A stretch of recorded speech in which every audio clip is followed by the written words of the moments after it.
co-president of the Europe of Freedom and Democracy, Nigel Farage. The floor is yours. Well, here we are, on the edge of a financial and social disaster, and in the room today we have the four men who were supposed to be responsible. And yet we've listened to the dullest, most technocratic speeches I've ever heard. You are all in denial. By any objective measure, the euro is a failure. And who is actually responsible? And who's in charge out of you lot? Well, of course, the answer is none of you, because none of you have been elected, none of you actually have any democratic legitimacy for the roles that you currently hold within this crisis. And into this vacuum, albeit reluctantly, has stepped Angela Merkel. And we are now living in a German-dominated Europe. Something that the European project was actually supposed to stop. Something that those that went before us actually paid a heavy price in blood to prevent. I don't want to live in a German-dominated Europe, and nor do the citizens of Europe.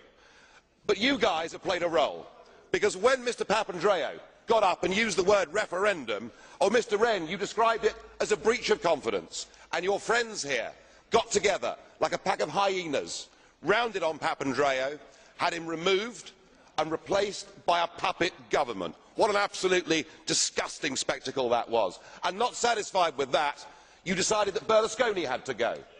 So he was removed and replaced by Mr Monti, a former European Commissioner, a fellow architect of this euro disaster, and a man who wasn't even a member of the Parliament. It's getting like an Agatha Christie novel, where we're trying to sort of work out who's the next person that's going to be bumped off. The difference is we know who the villains are. You should all be held accountable for what you've done. You should all be fired. And I have to say, Mr Van Rompuy, 18 months ago when we first met, I was wrong about you.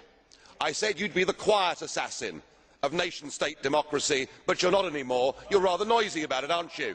You, an unelected man, went to Italy and said this is not the time for elections, but the time for actions. What in God's name gives you the right to say that to the Italian people? Thank you. Tantos gilipollas y tan pocas balas.